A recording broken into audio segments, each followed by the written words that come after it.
here's a great one, and I'm sure you've recently heard this. We also have to take accountability for the red flags we didn't actually take note of. That's a big thing. Whoa, something just hit me with that. Love Gangster with Adrian Boysel. Hey, what's up everybody? Thank you for tuning in to the Love Gangster. I'm here today with my friend Jordan, and we are going to be talking about how we can put love into action. If you've heard this show before, we've done one episode that we did last week. We talked about putting love into action and challenging all of you that were watching and listening to go out and buy food for the person that's in the drive-thru behind you.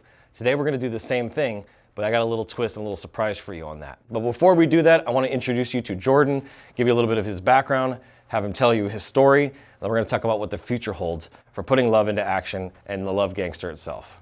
So let's go ahead and jump into it. What's up, brother? What's up, my guy?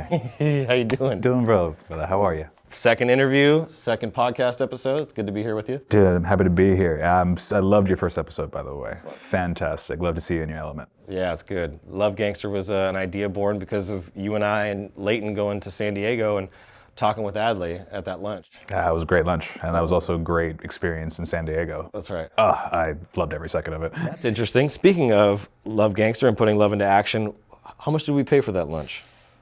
Zero. We paid $0. Zero. And why is that? Because there was a Love Gangster at the table, that it wasn't me, it was actually a gentleman at the end of the table who bought all of our food for everybody that was at that table. It must have been like probably close to a $1,000 bill. Probably.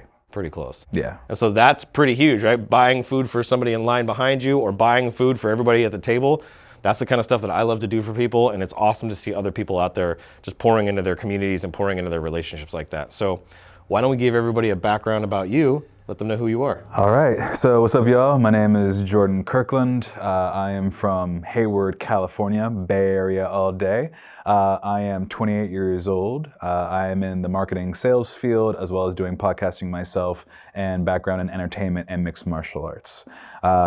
Wow, that's kind of a gist of my story. I have done everything from working warehouses to serving people food to punching people in the face for a living, all the way to trying to make people laugh on stage. So that's kind of an encompassment of who I am. That's right. And when I met you, I was completely blown away by how many jobs you had.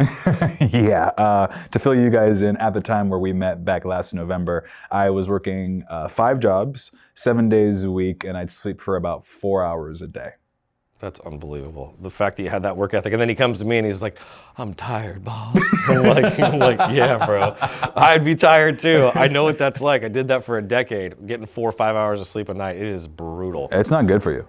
Most people don't realize that working late night shifts, like if you're doing anything from 9 p.m. to 4 a.m., it actually is a class 1 carcinogen. Like you are actually more susceptible to cancer because you're not in your sleep rhythm. When you're actually when you're supposed to be asleep, you be asleep, right? But if you're just up and you're working and you're out and about, like I used to work in nightclubs, all right? I dealt with the worst types of people when they're on their worst behavior, right? And I'm not talking about the Drake song. And so one of those things is like you're up and you're up and you're up and you have to stay awake. And I can't tell you how many times, I'm patting people down, checking people and going, just like in the middle about to fall asleep. It is insane. It's brutal. I did nightlife security too, and I've watched people almost get run over. I've had to throw people over the fence. The crazy stuff you have to do in security, that is not a world that I would ever want to go back to again. In fact, I left that industry because of 2 shootings that happened back to back. I'm sure you've seen a few of those. Almost ran over myself, almost been stabbed, almost been shot twice. I've broken up more guy and girl fights than you could possibly count, and have had to do a whole lot of stuff to try to stay alive. But I will say this, it taught me how to handle people very effectively and learning how to diffuse situations before they become actual situations. So I am thankful for the experience, but I wouldn't wish security on anybody that is not ready to deal with people at their worst. That's right. As somebody that is very people-oriented like you, when we went to San Diego and I watched you walk in the building and just like, from the time we got there till the time we left, there was just this magnetism that you have. Have you always had that as a kid? Or as an adult and as a kid? It's a dual sword. So my mom told me that when I was a kid, the easiest thing for me to do was to walk up to somebody and say, "Hi, my name is Jordan, you want to go play?" So for me, I don't really think of it as magnetism. I think of it's my willingness to want to talk to somebody and my interest in who they are as their person. Like I had no idea who was going to be at this event. So I'm just like, hey, I'm gonna say hi to everybody. And I can do that. Like I've been able to do that since forever. I can talk to anybody, right? Because I know what it's like to have communication skills. Little story. When I was growing up, I actually had an issue with my R's and my S's. So I actually had to go to communications class for a really long period of time so that I could actually know how to pronounce R and S. Wow. So I did not know how to do that. And communicating with people because, fun fact, I'm an introvert. So I would much rather like hang out with like one person or a very small group of people or just be by myself than have to talk to a whole crowd of people. Wow. That trips me out. The fact that you say you're an introvert, because I've been having this like internal conflict for like probably about a year now of like, am I an introvert or am I an extrovert? I have this person, I love to talk, I love to meet people, I love to build relationships, and you get me talking and it's hard to shut me up, right? That's why this is perfect for me. But there's the other side to me, like if I'm on stage and speaking, I've told you about this, like as soon as I'm off that stage, leave me alone. I want to go home and I want to go take a nap or sleep or rest, and I want to disconnect and feel myself. It drains me to do that kind of stuff. And so I've been wondering to myself, like, am I actually an introvert? And my wife said something recently. She's like, I think you are an introvert. I just think you've learned to become extroverted. Yes. So as a person who is a introvert extrovert, I had to teach everything that I love is with people. From psychology to talking about motivation to helping people do mental alchemy when it comes to their situations. It all involves people. But what I also realized, and a friend of mine actually brought up to me, he goes, this was a really fun way he said it. He goes, Jorden, you like people, but you like people's stories and you like what makes them tick. You're not necessarily a fan of people. That's true. As a general wanting them to be around you. So what is it about the story that is so empowering to you? So I've always been into stories. Like as a kid, I was a video gamer. I read comics. Superheroes were my thing. That's why I have a Batman tattoo. That's why I have all those things. Anime. If you're talking about anime, I'm your guy. What's up? But when it comes to stories and the archetypes of what stories represent as a human being, I always believe that everybody has the ability to have a story, but not everybody has the platform. Not everybody has done the work for their story to be interesting. It's like writing a book. And if you just wrote, I woke up today and everything was fantastic and I went to bed, you're like, that's great. Okay. Sure, I guess that's not a great story. But if you're talking about like, I woke up this morning and a bomb went off right next to me and I survived that. And then somehow I managed to get from A to B to C, and you see the test of character that the archetypes represent, it showcases that there's that human spirit that comes to life in that. So the hero's journey. Big hero's journey guy. That makes sense. Yeah, the hero's journey, and there's so many versions of a hero's journey, because some people are just like, yeah, you got the sword and you got the shield, or you're a superhero and you go through the strife and you have to lose a parent at some level. It's like, to a certain degree, I would say my story really is like a hero's journey, but it's similar to Simba coming back into the kingdom, right? So for those of you who don't know, like I have a famous parent, I won't say his name on here, but he's done his own thing and people have seen him perform on stages, they've seen him on podcasts, on radio shows. And so that side of my family is estranged to me, right? But I've always had those gifts there, but because I was so like, I don't want to be anything like this person, I cut myself off from that really early on. So now my journey is to unlearn all the blocks that I put on top of it. That's right. So that I can come into who I'm supposed to be. And that's where I found my journey. And that's where you're at now. Yeah, that's definitely the stepping stones to the rocky the rocky run. And I think we should cover that a little bit, because I think it'll be fascinating to somebody was going from working to 5 jobs to now. What are you technically? How many jobs are you working technically now? And let's take the last one. You have one more day left, so let's remove that one from the picture. So I technically only have 2 jobs now. Yes, congratulations to me. Working with you guys, and then also working as a functional fitness instructor for Pipeworks Climbing Gym in Sacramento. I get a chance to teach people how to get in shape and build back their bodies again, because I had to go through that myself. Which I'm learning right now. Oh, he looks fantastic, by the way. I'm not teaching him, but he's in his work. But a lot of anything that's happening right now is because I decided to take control of my body again. After years of injuries, after years of inconsistencies with workouts, I finally was like, look, it's mobility and flexibility and awkward strength training. And if I do this diligently every single day, I will lose 30 pounds and I will have a better outcome of life. Absolutely. So in this season, now you're in a completely different role than you've ever been. And I know that there's a huge learning curve for our industry. And that's been a challenge for me in the world of digital marketing and marketing agencies, is trying to find people who have marketing experience, who have a knack for marketing, that I can teach them everything I've learned over the last 17 years.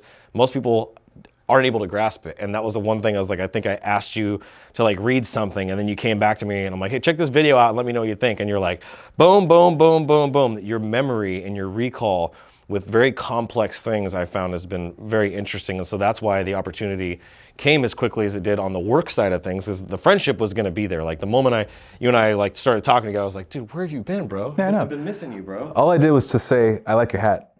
I like your hat. And I truly believe, and this is just for anybody who's ever wondering about how to communicate with somebody, first thing that I ever learned, and I think How to Win Friends and Influence People by Dale Carnegie, is compliment somebody genuinely.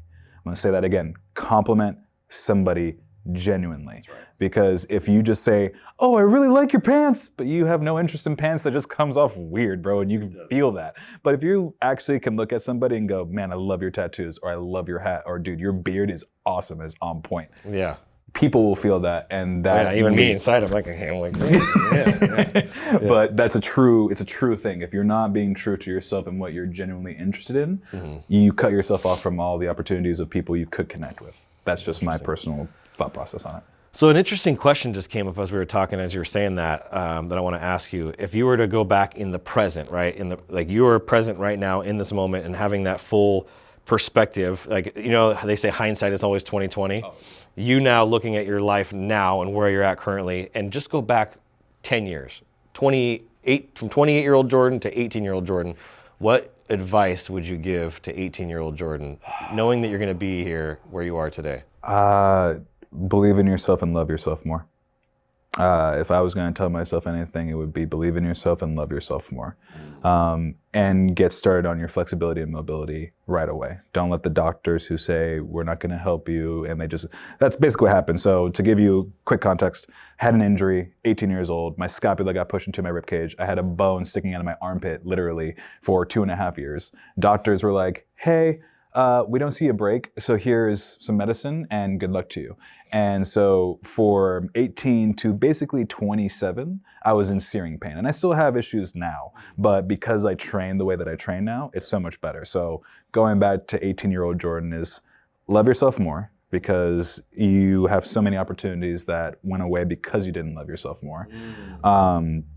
Take more risks and be more confident, because when you love yourself more, you're willing to take more risks. More risks lead to more rewards, along with lessons. So you're gonna get your lessons. I know I'm not gonna win all things, but it doesn't mean that I'm not gonna take some wins along the way.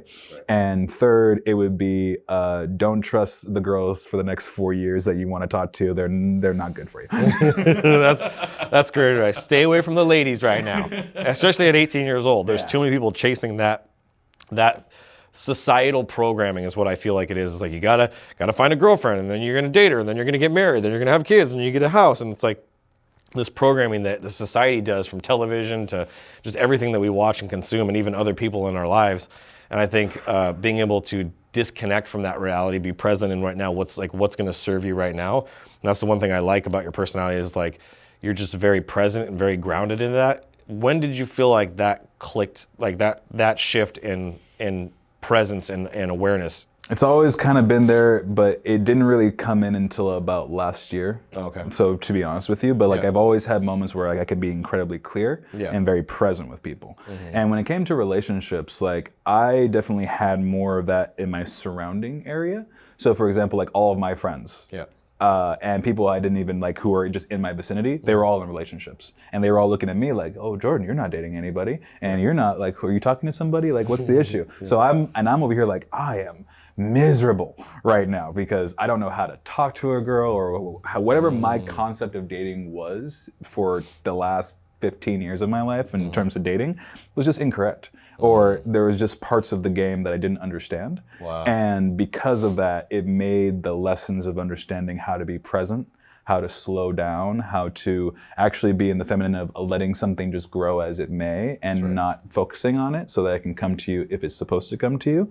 That was a 15-year process to understand that. And I still have my little moments here and there. Of course, we all do. But at the same time now, at 28 compared to 18, if I talk to a lady and she's like, this giving me all the wonderful words, I'm just waiting for your actions. I'm just gonna go, hey, look, this is the seed. I've asked you out or I've done whatever.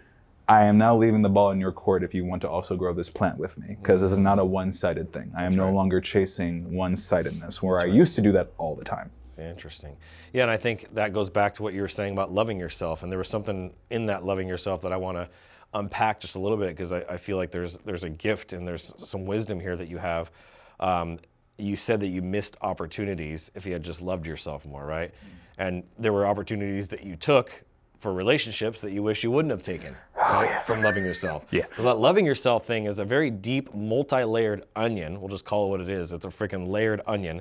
And once you start to peel back those layers of yourself and start doing that introspection, do you feel like that's kind of what started to shift, was like introspectively looking at your life and looking at the relationships and looking at the people? I had this conception of myself where, I'm a tall, good-looking guy, I got a lot of things. I'm doing all the right things that society is telling me to do, but it was going against me the whole time. So I had moments where I had to fight against my bitterness. I had to fight against becoming destructive and self-destructive. I had to become more like, okay, I'm becoming reactive to things that I should not actually care about. So what's going on with me that is triggering these responses to where I'm basically, pulling the plug on a lot of things that I thought would be better for me or could have been better for me? Why am I not going after the girl who's giving me the attention and only going after the girls who I know for sure won't give me the attention? Right? So that started off with a quote that I actually saw when I was 16 years old, which was, your task is not to seek love, but to merely seek and find all the barriers within yourself you bid against it. And that's from a Sufi poet named Rumi. Can you say that one more time? That's a good one. Your task is not to seek love, but to seek and find all the barriers within yourself that you built against it. And that's from the poet Rumi. He has a bunch of Sufi quotes that are fantastic. Wow, that's a really powerful quote. Yeah. Yeah, it's like the one by Ram Dass that my wife was just talking about. It's like, before I knew God, what is it? I was God. Now that I know God, before I knew God, I was God, and now that I know God, I am God, or something to that extent. And it's like, it's a really deep. It's that multi-layered thing. And so you peel back those things, and you really love yourself. For everybody that's listening and watching this, what does that actually mean more practically? Like, how can you do a better job of loving yourself? What are some of the practices or some of the things that you did to? Because it's not just the thoughts and the introspection, but it's also some of the actions that you took. So it's thought that predates action, and then action is the follow-through for knowing that you are on the right track. So the first part of it is my thoughts. So what I do when I am trying to navigate my mindset and do what I like to call mental alchemy, right? So that's kind of the things that I usually talk to people about, which is take the lesson, alchemize it, and then turn it into something positive, right? So, and that takes practice though, and it's not pleasant. It's not pleasant at all. So if you're going to do this work, understand that it's going to be very painful, but you also have to be very realistic with yourself. So one example is like, okay, how do I get better when it comes to being present with people? The first thought is, only in this moment is what's happening. That's the thought. That's how I engage with people. Only in this moment am I interacting in this time frame. Tomorrow is not happening right now. Yesterday has passed. I only have this moment right now. So what's happening in this moment that I need to pay attention to? The second thing is that in my actions, I actually look people in the eye purposely, and I keep my eye contact there, because what ends up happening is, as they say, the eyes are the gateway to the soul. But if I'm willing to share my soul with you, it calls your soul into action to interact with me on that same level. Wow. And so what happens is I used to actually have a really hard time looking at people in the eye, not because I didn't want to see what was going on with them, but because I did not want them to see the darkness behind my eyes. And so it was really hard at times to be able to go, yeah, let me look at you and really look at you. And then be able to go, but you might see what's going on with me, and I don't know how I feel about that. So it is the thought, you have a mindset or anchor to get you into the thought, then you do the action, and then you have your prerequisites into the action that you take, and then there's the follow through, talking. That's gold. That's gold. That reminds me, and it makes me think of the title of your show, which was genius, that I can't wait for everybody here to be able to check out too in the future, Laugh at the Pain. We both know what it's like to endure and experience a lot of pain and suffering, right? From the scapula to father wounds we have a lot in common, and that's, I think, where we bonded deeply amongst other things. Just being able to look at that pain and then be able to get to a place where you can laugh at it. That is like, again, with the Adley thing, taking two things that don't belong together and putting them together makes it like, whoa, what do you mean laugh at the pain, right? Because if you fell as a kid and like you tripped and your friends started laughing at you, you got pissed, or you're like, dude, why are you freaking laughing at me? I'm hurt right now. Yeah, so how Laugh at the Pain started technically was when I was a baby, I had bronchiolitis. So I had my first year breathing, I struggled really, really hard. I would cough so hard that I'd throw up. But somehow my mom told me, because again, obviously I don't remember this, but she told me like, you used to laugh afterward. So you would cough so hard, like violent coughing, to the point where you'd throw up as a baby. I'm a 1-year-old baby throwing up like over and over again. But somehow my brain was like, in order for us to keep ourselves sane, laughter is going to be the only thing that I can do about this. So that was the first thing. The second thing, what really triggered the Laugh at the Pain show, was actually a friend of mine passing away and me and my other friend finding his body in our house. And that moment was like, whoa, mortality right there in front of you. Yeah. And he was only 32 years old, right? So only a couple years older than I am. So I will be like, I'm thankful for every day. Every day when I wake up, I'm like, even if it's a bad day, I'm thankful for the day. I'm thankful for the good, I'm thankful for the bad, because I would rather take something going horribly wrong today than be 6 feet under. Yeah. Because at least I have the option of trying to fix it. But once it's done, it's done. Ooh, that's a great freaking powerful mindset. Once it's done, it's done. Once it's done, it's done. The book closes. There's gratitude. That's the ultimate. So now you just broke it down even more for me. Laugh at the Pain really means is that level of gratitude. I'm big on gratitude. And then I did my first comedy stand-up from there. So like I'm not actively doing comedy anymore, but I have some stuff that I have put out there. But one of the very first jokes I ever made was actually about my friend's death, because it wasn't the death that was funny, it was all the factors after the death that, if you looked at this as an outside perspective, is absolutely hilarious. Wow. So I was like, I have to do this. Wow, and I'm sure this is going to spark some thoughts and some even maybe trigger some things for people, but it triggered something for me in hearing that, because almost no one knows this, and I was talking to my mom about this the other day. I don't really talk about this very much, but at 4 years old, I was walking home from Kmart with my grandma, who was my grandfather and my grandmother were raising me, and I walk in, and my grandfather was my hero. I mean, bike rides to the American River, sitting there, him reading me stories every night, just so many, sitting in his shop, in his garage that he had converted over for his business, and meeting with clients, and like he was like the spirit of entrepreneurship, that he was the one that put that into me first before everything. So he was a larger than life hero and a Titan. And I talk about my Titan talk in one of my signature talks, but what people don't know is that he passed away right in front of me at 4 years old. And I shortly after, it was a very traumatizing moment, as you can imagine, but shortly after I went to go live with my stepmom, who was the opposite of what he was. I was this kid that now just showed up in her life, and she was young. I mean, she was probably only 20, 21 years old, so she was just a kid basically still too, trying to figure herself out, but she did not want me around, and she treated me like she did not want me around, and I could feel that, right, because I'm a feeler. I could just feel her energy, just like she did not want me around. And she used to yell and scream at me all the time. I was always making mistakes, and I think a lot of it was subconscious mistakes that I would make mistakes, and she would yell at me, and I would be miserable and upset and sad that I messed up, and like I'd feel guilty, and I'd feel all these horrible feelings, but I would start laughing.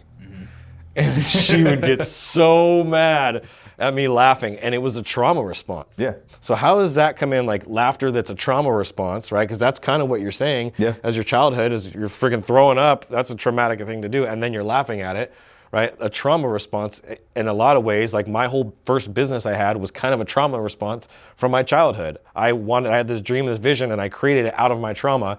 And once I've been able to become more healed, it's actually become harder to still operate and do things at the same level that I did. So from the trauma response place, like what are your thoughts on laughter and how that works? So when it comes to pain, pain is your catalyst. It is the fire that gets you started to go. I am not necessarily the biggest Bible reader, but I do know that the whole story, I believe it is of, not Moses, but what's the gentleman who started Israel, or Moses. Moses, okay, so Moses. Wasn't he like 70 something years old where he finally left the place, right? Yep. So pain has to start somewhere. You need something to prick you up, which is going back to the hero's journey. That's right. If you don't have a catalyst, nothing gets started. Chaos has to have a catalyst. That's how creation becomes something, right? That's when you're painting something, when you're writing music, when you're doing video, when you're doing podcasting, it starts with something that's gonna bring the fire up. Otherwise, you're not capturing anybody's attention. That's just a big thing about it. When it comes to laughter, laughter can be a trauma response, and it can also be a way of allowing the body to release stresses. So like crying is fantastic. Yeah. Crying and laughter are your two biggest medicines that we don't actually need to take a pill for. Because laughing, from my experience, okay, I'm not a doctor, but as laughter, when I get hit in the face as a mixed martial artist, I immediately smile.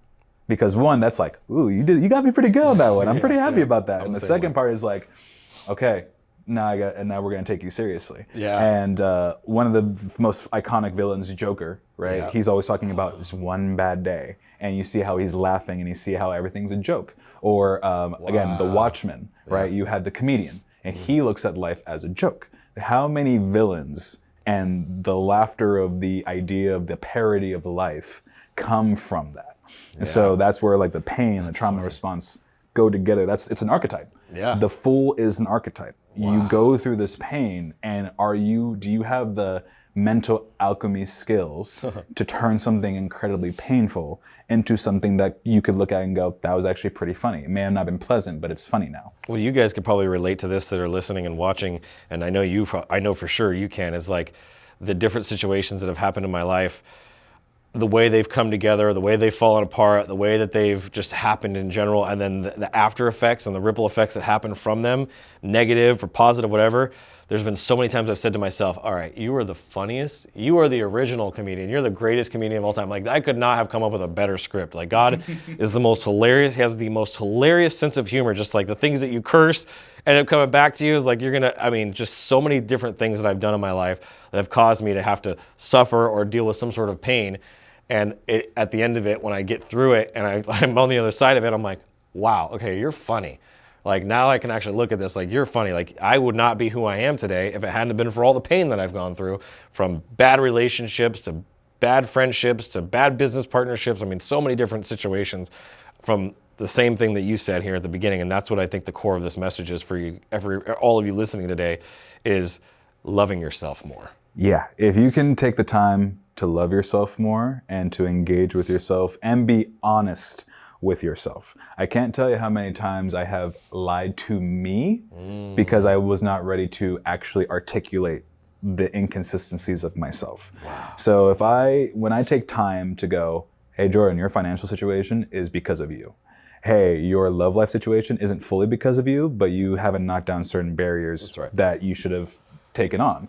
Or, hey, maybe your family life could have been better had you taken more initiative into showing more love to your family, right? Yeah. These are all things that these are hard answers and questions to ask yourself because you're going to get an answer. You may not like it. It's true.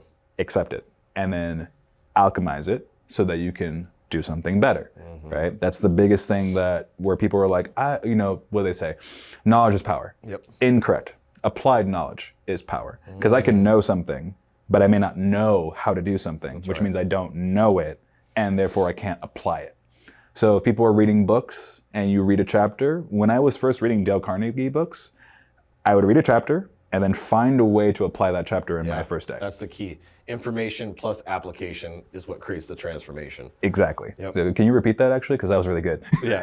Information plus application is what creates the transformation. Yeah, and that's how you laugh at the pain. If you can apply it, Yep. ooh, I really shouldn't have talked to that one girl. She gave me all the flags, or guy gave me all the red flags immediately. Here's a great one, and I'm sure you've recently heard this.